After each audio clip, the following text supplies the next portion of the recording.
Hello students, welcome to all of you at your own YouTube channel Physics Math Solution. Today we discuss a very important topic of our science, that is effects of refraction of light. बच्चों, अभी तक हमने refraction of light के बारे में पढ़ा है। तब पढ़ा है, यह भी पढ़ा है कि जब लाइट नॉर्मली फॉल करती है तो क्या होता है रिफ्रैक्शन ऑफ लाइट में। अगर लेस देन एंगल से 90 से रिफ्रैक्ट करती है, भी 90 डिग्री से कम का एंगल हो, तब कैसे बेंट होती है, कैसे वो नॉर्मल से आगे जाती है और कैसे वो नॉर्मल की तरफ मुड़ जाती है। बच्चों, रिफ्रैक्शन ऑफ लाइट के कुछ इफेक्ट्स भी होते हैं, आज हम इनके बारे में पढ़ेंगे। ये इफेक्ट्स क्या है क्या नहीं, इनके बारे में पढ़ने से पहले बच्चों हमारी वीडियो को लाइक कर दीजिए और ज़्यादा से ज़्यादा शेयर कीजिए। चलिए स्टार्ट करते हैं। हमारा आज का टॉपिक है जो effects of refraction of light. Refraction of light के बच्चों बहुत सारे इफेक्ट्स होते हैं और जो हमारी डेली लाइफ से भी रिलेटेड है, यानी ऐसे इफेक्ट्स जिनको हम हमारी डेली लाइफ के नॉर्मली काम से लगा लीजिए या फिर डेली लाइफ की नॉर्मल ऑब्जर्वेशन से आसानी से ऑब्जर्व कर सकते हैं, उन्हीं इफेक्ट्स को बच्चों आज हम करेंगे। जैसे उनमें से सबसे पहला इफेक्ट है बच्चों, आप लोगों ने सुना है एक गिलास के अंदर अगर पानी से भरा है, कोई ट्रांसपेरेंट गिलास है, उसके अंदर अगर आप पेंसिल रख देते हैं तो वो पेंसिल आपको कैसे दिखाई देती है, मुड़ी हुई दिखाई देती है ना बच्चों। जैसे कि देख लीजिए, ये गिलास है, इस गिलास के अंदर एक पेंसिल रखी हुई है, पानी से भरा है, ट्रांसपेरेंट गिलास है। जब आप इसको ऑब्जर्व करोगे इस तरीके से तो आपको ये पेंसिल मुड़ी हुई दिखाई देगी। अगर खुद घर से करके देखना चाहते हो तो बच्चों आसानी से कर सकते हो, आपको वाकई में ऐसा दिखाई देगा। ये हमारा नॉर्मल डेली लाइफ का ही है, एक तरह का एक्सपेरिमेंट। ओके बच्चों, नंबर 2 इसका क्या है।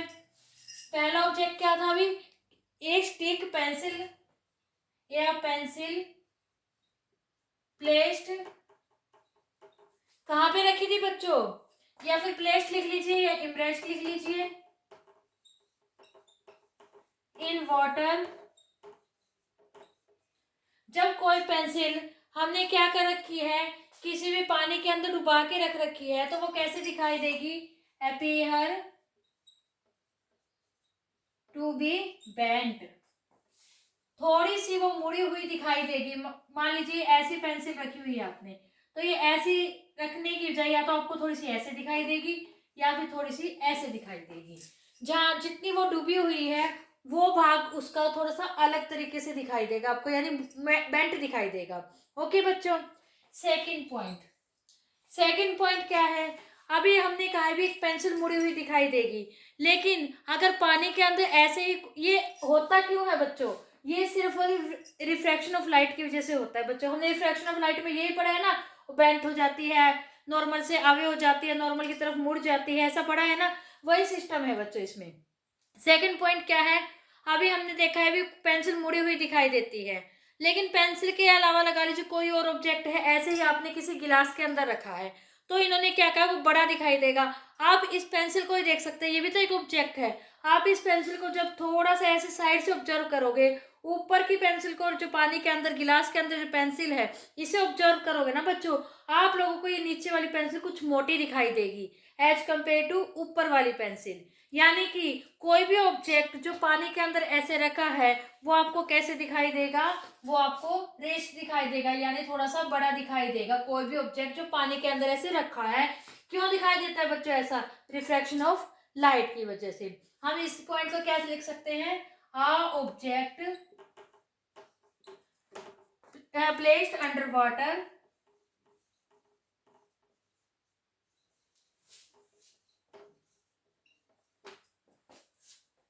appear to be raised.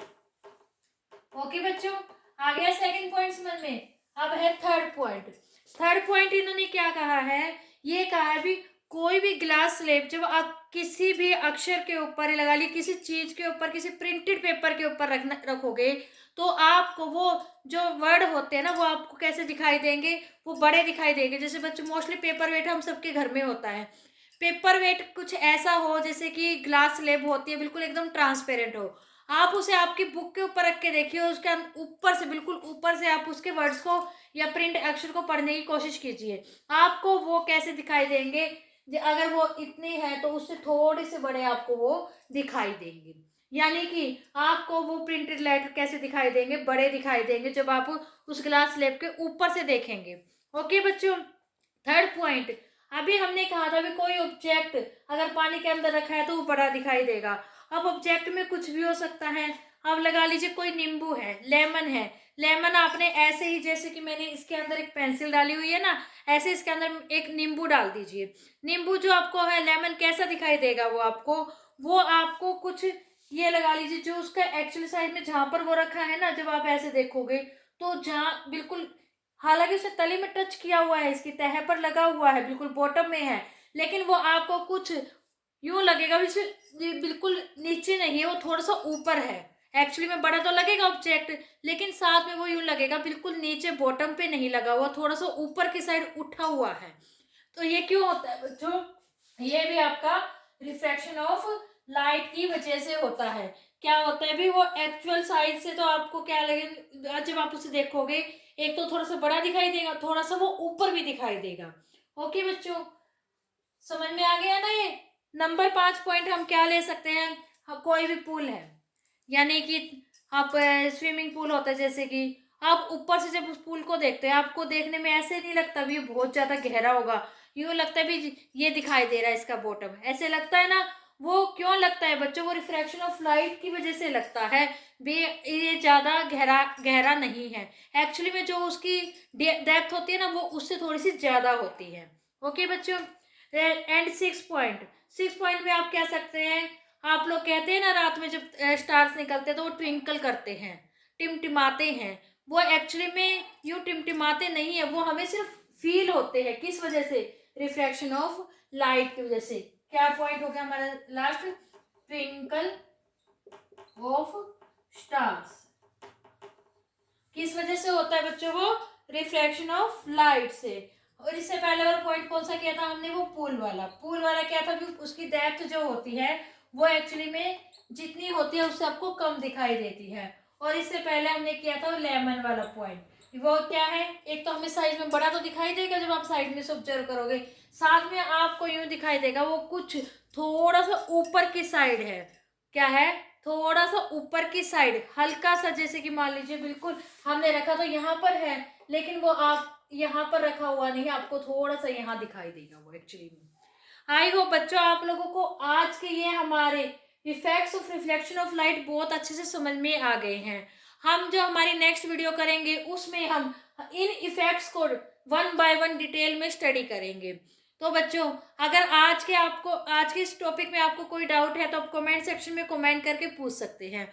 और अगर आपको आज की हमारी वीडियो अच्छी लगी है तो हमारी वीडियो को लाइक कीजिए, ज़्यादा से ज़्यादा शेयर कीजिए, हमारे चैनल को सब्सक्राइब कीजिए और बेल आइकन जरूर दबाना बच्चों, ताकि आपको हमारे आने वाली नेक्स्ट वीडियोज जिसमें हम इन इफेक्ट्स को जो रिफ्रैक्शन ऑफ लाइट के कारण होते हैं इनको हम अच्छे से डिस्कस करेंगे, उसकी वीडियो का नोटिफिकेशन आपको मिल जाए। तो बच्चों, तब तक के लिए goodbye and take care. Thank you so much बच्चों।